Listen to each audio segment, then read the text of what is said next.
Olá, meus amigos, nós estamos no espaço DR Café, eu sou Roberto Marinho, estamos aqui no lugar onde você chega e se sente em casa para tomar aquele café mais charmoso de Eldorado do Sul. Queremos agradecer a tua presença por estar participando conosco neste podcast. Se inscreva no canal, participe conosco aí, se inscrevendo no canal, deixando seu like, compartilhando esse vídeo. E hoje nós temos aqui uma presença bacana nesse bate-papo. Júlio, ele é bombeiro, ele é palestrante, ele dá palestra em vários lugares e ele vai passando um pouco do conhecimento para você, para sua família, sobre algumas situações de riscos e os cuidados na qual devemos ter. Eu quero agradecer, Júlio, pela sua presença, muito obrigado. Eu que agradeço a oportunidade, Roberto. Faz um tempo que a gente já estava tentando marcar, né? Não estava conseguindo, né? Devido aos compromissos do dia a dia. Você é Júlio do que, Júlio? Júlio Teixeira. Teixeira, é daqui de Eldorado, veio pra cá. Como é que é, cara, a tua história, velho? Minha história com Eldorado, ela é uma história bem interessante. Opa, né? Olha aí, ó. Na verdade, eu sou morador de Porto Alegre, né? Já minha vida toda moro lá. Minha família é de Bagé, do interior. E só que eu conheci Eldorado do Sul quando eu fiz um concurso público para cá. Olha aí. Então, no ano de 2012, eu acabei ingressando no quadro da prefeitura, né? Permaneci por 5 anos, então por uma escolha própria, né, tendo em vista outros projetos, formação, enfim, superior, eu acabei migrando então para outra área e por isso eu acabei deixando o meu cargo aqui na prefeitura de Eldorado, no qual eu era concursado, né? Sim. Mas por que eu digo que ela é interessante? Porque quando eu conheci Eldorado do Sul, teve um local que me chamou bastante atenção a partir de alguns amigos, que foi o Corpo de Bombeiros Voluntários. Olha aí. E até então eu não sabia o que era, o que fazia esse Corpo de Bombeiros Voluntários. E, por incrível que pareça, boa parte da população não sabe essa diferença, né, do bombeiro. E hoje em dia existe o bombeiro militar, esse que é o funcionário do Estado, que a gente liga, né, 193, que no caso aqui da região é atendido por Guaíba. Sim. Existe o profissional bombeiro civil, que vai trabalhar em locais privados, né? E também existe a figura do bombeiro voluntário, então, que é o que acontece aqui na nossa cidade, né? Estive junto aqui ao Corpo de Bombeiros por 6 anos, né? Não represento aqui o Corpo de Bombeiros, mas tenho muitos amigos, né? Então, por isso eu tenho a liberdade em falar da minha trajetória. Em paralelo a isso, então, o que aconteceu? Eu acabei buscando alguns cursos para me aprimorar, para conhecer mais. E hoje em dia eu sou servidor do SAMU, eu trabalho no Serviço de Atendimento Móvel de Urgência. Que legal, cara. Atualmente eu desempenho a função de condutor socorrista, né? Mas estou concluindo meu técnico em enfermagem, então para quem sabe mudar até mesmo de cargo, né? Mas estou sempre ligado nessa área de primeiros socorros, porque é uma área que eu tenho muito amor, assim, eu tenho muita consideração, né? Sim, pois é, cara, dá pra ver que tu, na parte do primeiro socorros, sempre teve envolvido alguma coisinha, né? Agora Sim. Tá na enfermagem, partindo pra lá. Isso, na verdade a minha trajetória profissional, né, Roberto, se tu me permite. Claro, não. Ela é bem vasta, né? Ela é bem diversificada, porque e aí eu sempre costumo dizer, né, pros amigos, enfim, que o pessoal não deixe aquele sonho, aquela vontade, que sempre busque, né? Então, assim, eu trabalho com eventos, né? Iniciei trabalhando na parte da segurança, fiz os cursos obrigatórios, que é o curso de formação de vigilante, né? Sim. E depois algumas extensões. Fui buscar minha formação superior, eu sou eu fiz a faculdade de gestão em segurança, né? Então eu sou um gestor em segurança formado. E a partir daí, isso me possibilitou outras áreas também, então como ministrar aulas, né? Então eu sou instrutor de escola de formação de vigilantes, eu ministro as mais variadas disciplinas, sou credenciado em 14 disciplinas, junto à Polícia Federal.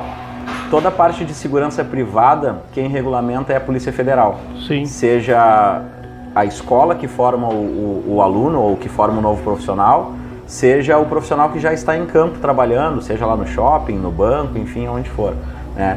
Então, eu, paralelo a essa formação, eu sempre fiz a atividade operacional em festas, começando pela segurança. Hoje em dia eu faço parte também de produção de eventos, né? Então eu trabalho na organização, na logística, né? Enfim, a gente avalia posicionamento dos próprios seguranças, nessa parte do penso, né, como a gente diz, que seria essa questão operacional ali mesmo. Cuido também da parte de acessos, de entradas, saídas, credenciais, pulseiras, quem são as pessoas que entram em determinado local, tudo isso dentro de um grande organograma, né, do evento. Então eu trabalho também com os grandes shows que vêm ao Rio Grande do Sul, principalmente Porto Alegre, né? Então, geralmente de artistas que vêm de fora pra cá ou algum outro tipo de shows assim? Isso, na verdade, considerado, aí falando, aí para ver como as coisas se misturam, né? Sim. É engraçado. A parte de segurança é tratado pela Polícia Federal, isso lá com a Copa do Mundo de 2014. Todo evento que tem acima de 3 mil pessoas, ele é considerado um grande evento. Então, seja a parte de futebol, por exemplo, né? Já que a Copa foi quem trouxe isso, e até mesmo as festas, shows e apresentações artísticas e culturais de uma forma geral. Sim. Então, isso, o profissional que trabalha com a segurança, ele precisa ter o curso de vigilante e precisa ter uma extensão, que essa extensão ela tem uma carga horária de 50 horas, né? Também devidamente regulamentada pela Polícia Federal, para que esse profissional possa trabalhar com eventos, né? Ou na questão da segurança. Então, eu fazia essa parte de segurança, acabei me interessando, sempre tive essa questão de ajudar o próximo, e aí eu fui buscar alguns cursos para o atendimento. Então, assim, vamos supor um exemplo. Tem uma festa, dá algum tipo de incidente, alguém tropeça, cai, se machuca, está sangrando, como é que eu vou fazer? Ou como é que aquela pessoa que está trabalhando vai atender aquele cidadão que precisou desse primeiro atendimento? E aí entra então a minha história, ela começa a convergir entre segurança e primeiros socorros, né? Então fui buscar alguns cursos para poder conhecer essa questão de primeiros socorros, saber o que fazer. Em paralelo a tudo isso, questão do bombeiro voluntário, depois me formei bombeiro civil, que é um outro curso profissional que tu deve fazer, né, assim para poder desempenhar a função. Claro. E paralelo a isso, como eu já disse, ainda a questão dos eventos, né?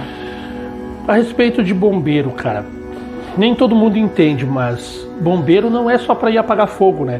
Eu lembro que quando eu era guri, assim, demorei para saber disso aí. Eu achava que bombeiro só ia quando tinha incêndio. Sim. E aí até onde o bombeiro pode ir, cara? Pois então, excelente pergunta. O que acontece? Isso até para os nossos amigos que estão nos acompanhando aí. Herói, ninguém quer um herói, como popularmente se diz aí, um herói que vai acabar falecendo, né? Então nós precisamos de pessoas que tenham proatividade. Então a gente precisa sempre, diante de uma situação adversa, a gente identificar o problema, nós pensarmos qual é a melhor solução para esse problema e acionar o recurso. Então, muitas vezes a melhor solução é acionar o recurso. Claro, dependendo dessa demanda, dessa questão da gravidade do problema que eu tenho, eu vou tentar interceder para resolver. Mas, por exemplo, tu me falaste dos shows, né? Tu me perguntou dos shows. Eu acabei te deixando até sem resposta. Não, tranquilo. Mas trabalho sim nesses grandes shows. Por exemplo, os últimos agora foi show do Kiss, show do Metallica, né? Todos esses grandes shows. Agora está previsto aí Guns N' Roses, agora em setembro. Tem também a Sandy com apresentação no Gigantinho. Vão estar lá também. E todos esses shows. Você é um dos organizadores da parte de segurança, o líder, como é que é? Na verdade, eu sou um produtor de eventos. Produtor de eventos. Isso, então a produtora que está organizando esse evento, ela contrata diversos produtores, cada um cuida de um setor. Dentro do evento, a minha parte é a parte de acessos, né? Então, como comentei, entradas, saídas, pulseiras, credenciais. Aí você contrata os seguranças, o pessoal para ficar... Não, essa contratação, ela fica a cargo da produtora. Da produtora. A gente apenas gerencia o serviço. Gerencia o serviço, pô, legal, cara. Então, como eu faço essa parte aí de acessos, né, em paralelo a isso durante a operação, isso com os demais produtores, né, e tem grandes pessoas, grandes produtores de renome que trabalham comigo, né? Ou na verdade eu trabalho com eles, né? Miguel, Marcelo, enfim, Roberta, são pessoas que estão no nosso hall aí de contatos, né? Que são as que acabo eu tendo mais proximidade. Então quando vem esses shows a gente faz esse gerenciamento da operação e aí sim das equipes, né? Destinando posição de cada um dos seguranças, de cada um dos bombeiros, né? E aí, respondendo a tua pergunta sobre o bombeiro é para apagar o fogo, na verdade o bombeiro ele é aquele profissional que ele tem que ter a visão. como falei dos 3 tipos de bombeiro, o bombeiro civil, o bombeiro militar e o bombeiro voluntário, mas falando de bombeiro civil, que é quem trabalha nas partes, nas edificações ou nas partes privadas, digamos assim, nos locais privados, o bombeiro civil ele vai trabalhar muito com a prevenção. Então ele vai avaliar se existe o extintor de incêndio, se esse extintor está válido, ele vai avaliar se existe, por exemplo, lá a sinalização de emergência de saída, de indicativo, né, de uma rota de fuga. Por exemplo, eu desempenho a função de líder bombeiro, hoje, né, estou desempenhando essa função de líder bombeiro na Arena do Grêmio. Então os jogos que acontecem no estádio ali da Arena, eu tenho junto a mim uma equipe de mais ou menos 50 bombeiros. Então a gente tenta prever e evitar que aconteça o sinistro. Sim. Mas se porventura o sinistro acaba acontecendo, o bombeiro ele vai fazer a primeira intervenção, vai dar o primeiro combate. Né? Então seja na questão até mesmo do fogo, como tu comentaste, Roberto, ou até mesmo numa situação como nós tivemos há poucos dias atrás num jogo onde um torcedor, por motivos aleatórios, ele acabou tendo uma queda de aproximadamente de 4 a 5 metros. Né? Então se faz necessário que os bombeiros cheguem até o local para fazer esse primeiro atendimento e acionar o recurso. Como é um ambiente privado, tinha à disposição já contratado uma ambulância, né, de um serviço médico para para dar continuidade nesse atendimento. Mas o primeiro atendimento, o primeiro contato foi realizado por nós. Né? Inclusive eu estava presente nessa ocorrência aí. Não, porque eu ouvi já falar que às vezes uma pessoa que se enforca, o bombeiro também pode ir lá, né? Sim. E aí, por que, cara? Isso eu também presencio, né, na minha atividade profissional, que é o SAMU, ou nenhuma das minhas atividades, né? Sim. Mas o que acontece? O bem maior sempre vai ser a vida. Né? Então esse é o lema mais importante de preservar a vida.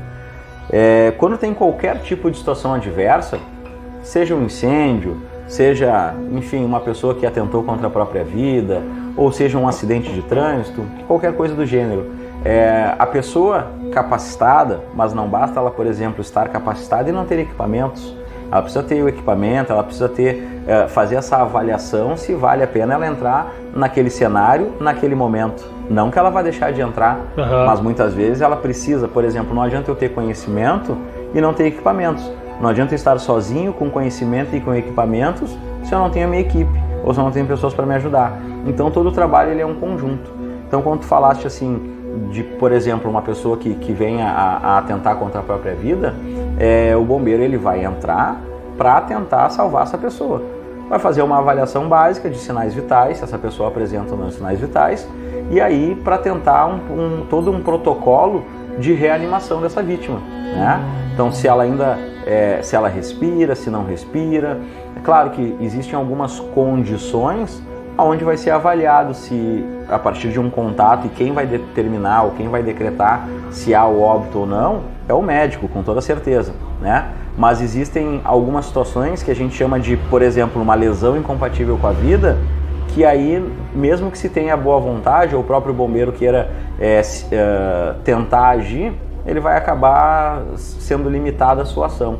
Né? Então devemos avaliar a condição, a situação que a gente encontra ali naquele cenário, para que possamos fazer alguma coisa para auxiliar, para ajudar. Né? E nas suas palestras, assim, o que mais é passado assim quando você dá palestra? O que mais é passado para o pessoal de importante? Claro, importante, muito boa a tua colocação. O que acontece para os nossos amigos de casa também, para as pessoas que nos acompanham, né? Na hora que a pessoa está diante de um sinistro, acontece algo onde ela tem, popularmente a gente chama de branco. Me deu um branco e eu não me lembro mais nada, certo? Muitas vezes até pessoas que passaram por algum tipo de treinamento, por algum tipo de capacitação. Popularmente no nosso jargão, na parte de bombeiro, de atendimento, a gente fala colou as placas. Deu um problema, a pessoa foi lá e colou as placas. Não sabe mais o que faz, corre para a direita, para a esquerda, se vai para frente, para trás. Mas então, assim, respondendo a tua pergunta, o que a pessoa deve fazer? Em primeiro lugar, pessoal, o que eu vou falar é um pouquinho clichê, tá? Mas assim, é o mais difícil, é o mais simples e é o mais difícil ao mesmo tempo, que é manter a calma.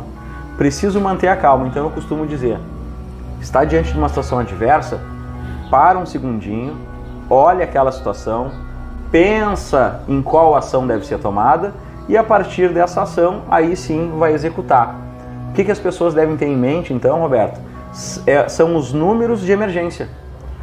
190, 192, 193, são os números mais básicos. Claro que existem outros números como o 191, o 198, o próprio 199, afinal de contas nós tivemos chuvas, né, esses dias aí com tempestades, enfim, que teve destelhamento nas casas, né? Todos esses números que eu estou falando são números de emergência que qualquer cidadão consegue ligar a partir de um telefone pedindo então esse auxílio.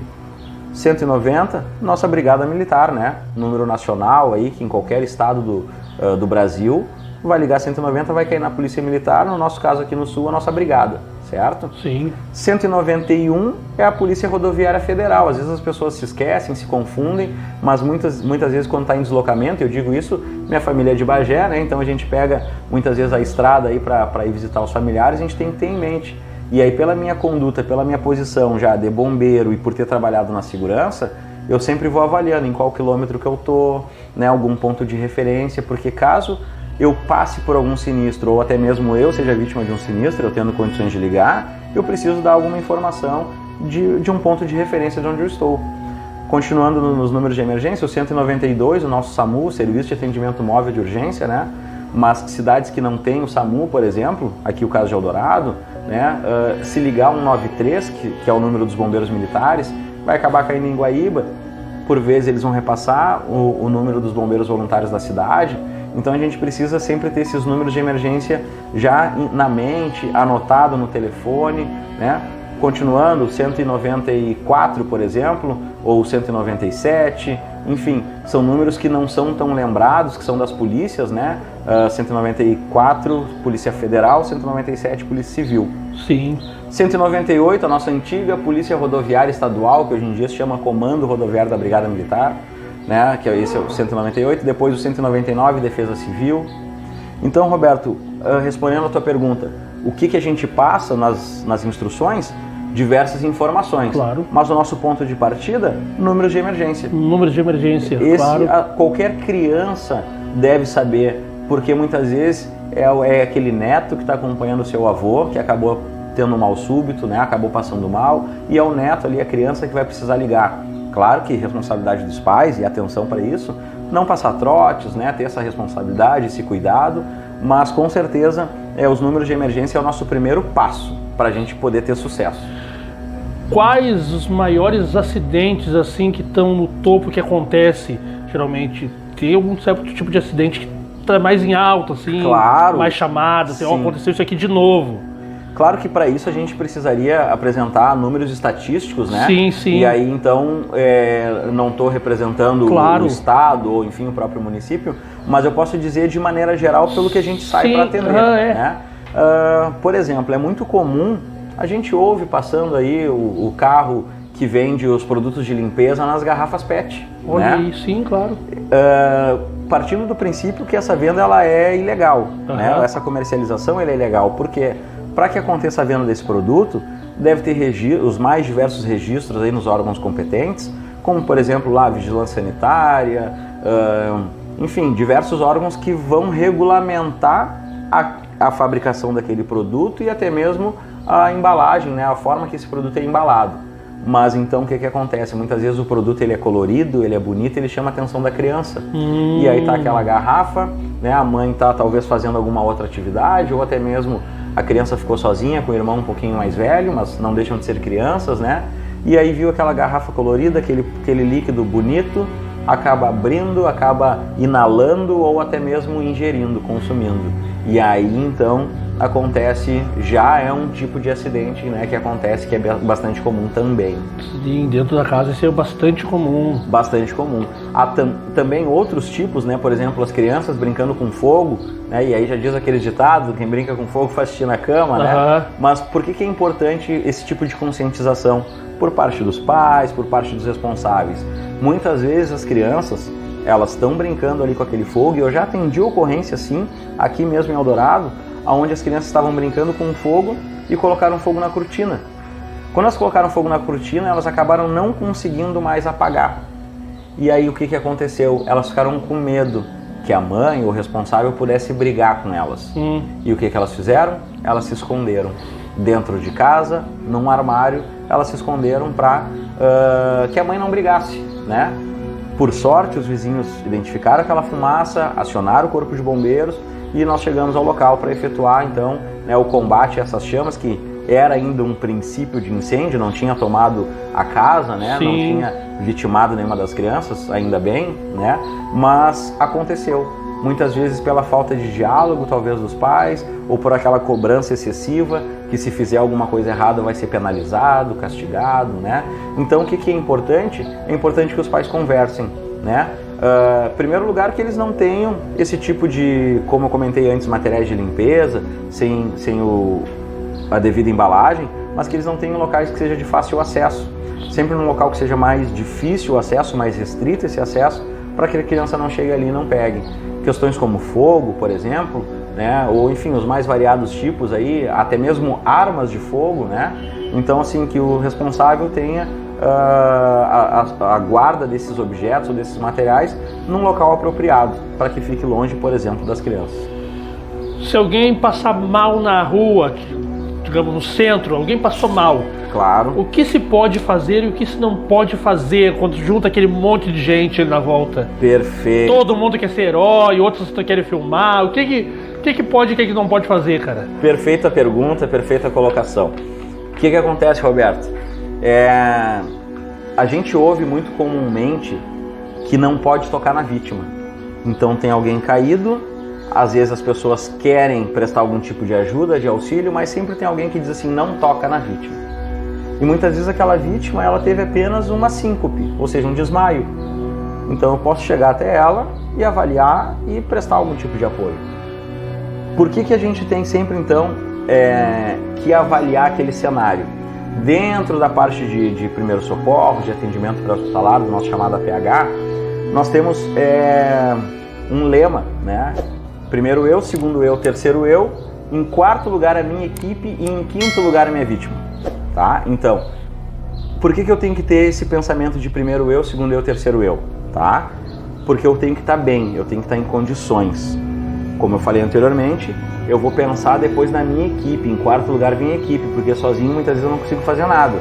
E aí sim, em quinto lugar eu vou pensar naquela vítima, porque eu preciso ter condições, tá? Então vamos lá, o que acontece? Aquela pessoa caiu. Primeiro eu vou avaliar o cenário, ver o que pode ter levado essa vítima. Pode ter sido uma vítima de uma agressão, de uma violência urbana, né? Sei lá, uma facada, um tiro, alguma coisa do gênero. Então eu preciso avaliar o cenário para saber se o agressor não está ali, ou seja, se eu tenho condições de chegar para atender. Beleza, avaliei, ou até mesmo, sei lá, um fio de energia que tenha caído, né? Eu avaliei aquele cenário, eu vi que o cenário está seguro, que eu consigo chegar até essa pessoa para atender. Aí sim eu vou realizar o atendimento. Primeiro passo, sinais vitais. Preciso avaliar 2 sinais vitais que eu não preciso de instrumento algum para verificar, que é se a pessoa tem respiração e se ela tem os batimentos cardíacos. Logo, se ela respira, ela tem batimentos. Então essa pessoa está viva. Ok, já é o meu primeiro passo e muito importante identificar que ela está viva. Se porventura ela não apresentar os batimentos cardíacos ou até mesmo essa respiração, aí eu estou diante de uma vítima inconsciente que possivelmente eu esteja num quadro de PCR, de parada cardiorrespiratória. Então, Roberto, para que fique claro para os nossos amigos, né? Encontrei uma pessoa caída, o que eu devo fazer? Eu preciso avaliar esse cenário. No momento que eu avaliei o cenário, eu me certifico da segurança dessa cena e aí sim eu vou colocar em prática o meu conhecimento. Identifiquei a vítima, vi que ela respira, acionei o recurso. Liguei lá o 192, por exemplo, né, do SAMU. Enquanto a ambulância vem, que tem o seu período de deslocamento, eu vou executando as manobras. Bom, vamos supor, Roberto, que essa vítima ela não está respirando, ela não apresentou os batimentos cardíacos e ela está inconsciente, não respondeu ao meu estímulo. O que eu faço? Protocolo de RCP, porque a vítima está em PCR, parada cardiorrespiratória, e eu inicio então a RCP, a reanimação cardiopulmonar, que popularmente a gente chama, a gente ouve as pessoas falar de massagem cardíaca. Então eu vou deixar a pessoa ao solo, ao chão, porque tem que ser numa superfície plana e rígida, vou fazer um movimento no externo, no osso externo dessa pessoa, né, aonde eu vou comprimir. Então eu vou realizar as compressões torácicas, popularmente chamadas de massagem, para que eu consiga manter de uma forma artificial esse coração funcionando. Porque quando eu faço essa ação, nada mais é do que eu fazer com que o sangue seja levado para o cérebro, para que ele ainda se mantenha oxigenado, para que ele mantenha esse fluxo sanguíneo até a chegada de uma equipe especializada, no caso a ambulância. Sim. E qual foi a situação assim mais preocupante que tu já passou assim, sabe? Como é que te deixou assim? Olha, são algumas. São algumas que certamente ela provoca uma emoção. Porque afinal de contas, todos nós, né, seres humanos, pessoas... eu digo assim, algumas nós às vezes estamos acostumados de tanto fazer, já rola, mas tem algumas que bate, né, no peito. Claro. Então, não é por eu estar em Eldorado, né, mas por coincidência uma das ocorrências foi aqui em Eldorado do Sul. Foi na nossa BR-290 aqui. Não me recordo, mas eu acredito que tenha sido num final de semana, ou perto do final de semana. E nós recebemos um chamado, onde era uma colisão carro-ônibus, né? E chamado esse da Brigada Militar. Nessa colisão carro-ônibus, as informações ainda estavam um pouco confusas. Mas se chegou esse contato, tendo em vista que dentro do ônibus havia um policial militar da nossa brigada, que serve aqui em Eldorado do Sul. E então ele fez contato com o seu quartel ali, né, com 31 BPM, e eles, por sua vez, fizeram contato conosco aí para o acionamento, então, do socorro. Deslocamos na ocorrência, na época, no dia, né, estávamos eu, o colega Arthur, o colega Cristiano, né, fizemos contato também com os responsáveis, né, que ele acabou deslocando depois, posterior, né, com outro veículo, mas inicialmente nós três deslocamos para esse atendimento. E era uma colisão carro-ônibus, onde o condutor do veículo foi vitimado, né, foi a óbito no local. Ao seu lado estava sua esposa, sobreviveu, levamos ela para atendimento médico. E no banco de trás, os seus 2 filhos, né, jovens, adolescentes, né. Eu não me recordo a idade, mas eu acredito que o menino em torno de 13, 14 anos e a menina em torno de 17. O menino foi resgatado por uma outra equipe, né, de ambulância, aonde ele foi levado diretamente para o pronto-socorro em Porto Alegre. E a menina e a mãe nós trouxemos até o PA aqui de Eldorado e depois daqui nós levamos para o HPS em Porto Alegre. E por que essa ocorrência me chamou a atenção? Porque a mãe, né, ela diante daquele cenário, ela estava imóvel. E aí chega a ser até engraçado. Ela estava imóvel, nós concentrados atendendo a menina, né, até chegar o momento de fazer a avaliação dela, e aí ela se movimentou, emitiu um som e se movimentou.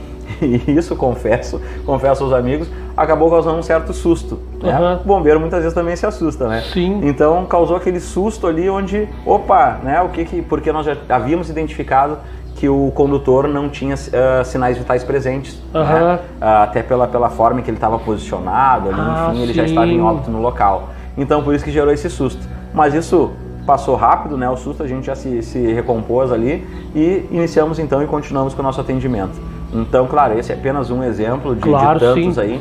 Um outro que eu me recordo, rapidamente aqui narrando, nesse eu estava de plantão, eu não desloquei junto na ocorrência, mas eu fiquei na nossa base ali, aonde foi um acidente em direção às ilhas, tá? Uma colisão de um carro, se eu não me engano, com uma Kombi também, e nesse acidente tinha um bebê. E aí pra tu ver, a carga emocional foi tão grande que eu não estava presente na ocorrência.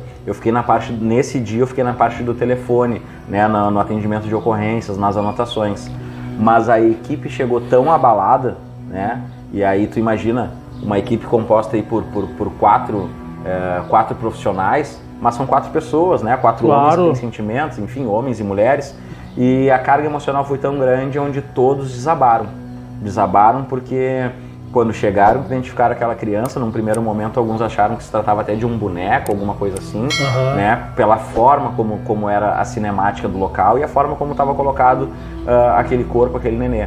Então, quando eles identificaram que de fato não tinha sinais vitais, não tinha vida, até pelo tipo de lesão apresentado, aí sim, aí a equipe ficou muito consternada e chegou, né, novamente aqui a nossa base, todos abalados, muito abalados, né?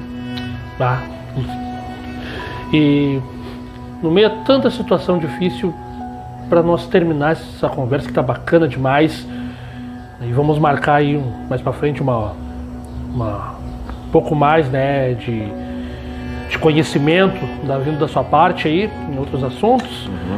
Mas no meio de tanto isso, para que tu daria cartão vermelho assim? Cartão vermelho aqui no futebol, quando tu tá às vezes no estádio, aquilo que não te agrada e não sei o que, eu se puder arrancaria fora.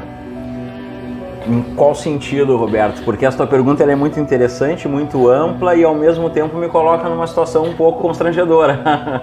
O que tu não gosta no meio da sociedade, assim, que realmente, isso aqui... Perfeito. O que eu não gosto, Roberto? Nós estamos aí praticamente há 1 mês e meio das eleições, né? Então, pegando esse gancho das eleições, o que eu não gosto nessa parte de atendimento, nessa parte onde a gente precisa fazer algo por quem precisa, justamente interesses políticos. Interesses políticos, eles acabam... diga-se bem, né? Eu não sou contra os políticos, mas a forma como a política é feita, né? Eu te ajudo, mas tu sabe o jeito. Exato. Para ter uma ideia, já aconteceu comigo, de vir uma pessoa, sim, né? E ela pedir como ela faria para usar a ambulância, porque ela queria fazer um favor para alguém, que era uma pessoa acamada e tal, para ela poder levar até um outro local. E eu disse, olha, sendo pela ambulância do município, vai até o posto de saúde, busca, né, entender como funciona a central de ambulâncias que possa levar, né? Aí a pessoa disse, não, mas é que eu precisava que fosse algo rápido, né? Ou seja, queria dar um jeitinho, claro, né?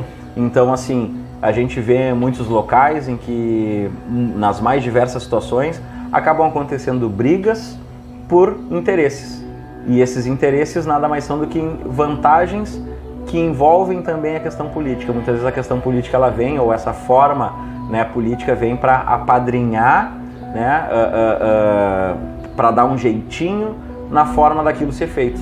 Então, no que eu daria o cartão vermelho? Na política, na forma como a política é usada em algo que é de interesse de todos, no interesse coletivo, né? Claro, lembrando que ele não é contra a política, ele é contra algumas situações que não são, né, são desagradáveis, vamos botar assim, né?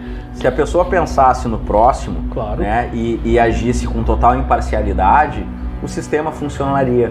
E eu acredito muito no sistema. Sim. Porém, as pessoas utilizam o sistema a seu favor. E aí, quando ela utiliza o sistema a seu favor, acaba muitas vezes prejudicando outras pessoas. Claro, não, com certeza. Corretíssimo, né? Eu quero te agradecer, né, Bombeiro Júlio Teixeira, né, que Deus te guarde, né? Como você disse, primeira coisa é pensar em nós. Isso, na hora de uma ocorrência, de uma situação, né? Que Deus te proteja, porque você, podemos dizer, que é conhecido como um dos super-heróis, né? Vamos botar assim, aqueles que não usam capa, não usam máscara, é super-heróis, né? Que estão aí para ajudar. Claro. Às vezes, que nem tem um ditado que diz, às vezes o Batman, o super-homem não chega primeiro, mas quem chega às vezes é o pessoal, os bombeiros, a ambulância, né? Sim. Então que Deus abençoe você, toda a sua equipe, né? Que vocês continuem, né, trabalhando desse jeito aí, com essa vontade que vocês trabalham, com esse ânimo, com esse carinho nesse trabalho, e que no próximo bate-papo aí futuramente aí nós vamos, né, entrar em outros assuntos aí na parte da enfermagem, né? Perfeito. Que você tá o que, estudando ainda, terminando, isso, né? Concluindo, olha aí que legal. Aí vamos conversar de novo, né? Eu quero te agradecer, muito obrigado pela tua participação. Eu que agradeço a oportunidade, né? Sim. Me coloco à tua inteira disposição aí. Claro. Né? Seja para conversarmos sobre essa parte de atendimento, enfim, até mesmo algum tipo de curiosidade. Mas só reiterando essa questão do herói que tu falaste, eu agradeço, mas não somos heróis. Não são heróis? Não somos heróis porque a gente faz aquilo que é a nossa vocação, aquilo que a gente gosta. Rapidamente para te comentar, na minha atividade no SAMU, nós recebemos na nossa base uma moça que foi atendida pela equipe onde eu estava trabalhando, que ela ficou hospitalizada, né, por alguns meses, e quando ela teve a sua recuperação, ela fez uma placa em agradecimento. E essa placa em agradecimento, ela citou nome a nome de cada um que estava na equipe, né? E eu me encontrava, né? Eu tive essa felicidade de participar, mas como disse aqui para ti, disse para o pai dela na oportunidade, que foram pessoas muito carismáticas lá conosco, né? Foram muito acessíveis ali, querendo justamente nos agradar. Mas não somos heróis porque nós escolhemos isso. Sim. É o nosso trabalho, é a nossa vocação. E a gente está aí para ajudar quem precisa e a gente faz isso porque gosta. Que legal, olha aí, ó. E esse foi o Júlio Bombeiro para um espaço DR Café, o lugar onde você chega e se sente em casa para tomar o café mais charmoso de Eldorado do Sul. E não só café, né? O Júlio é da aguinha, né? Também tem água aqui também, água boa, né? Mesmo não tendo gosto, nem cheiro, nem sabor. Muito obrigado. Excelente. E até o próximo podcast aí. Obrigado, pessoal. Obrigado, Roberto.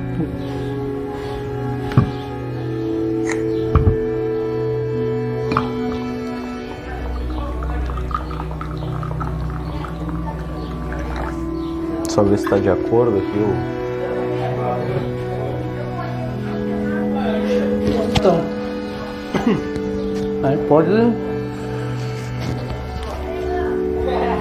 nem precisa muitas coisas esperar eu perguntar, pode mesmo já palestrar, diz que está acostumado a uma palestra, né? Sim. Bom, peraí, deixa eu só fazer a aberturinha.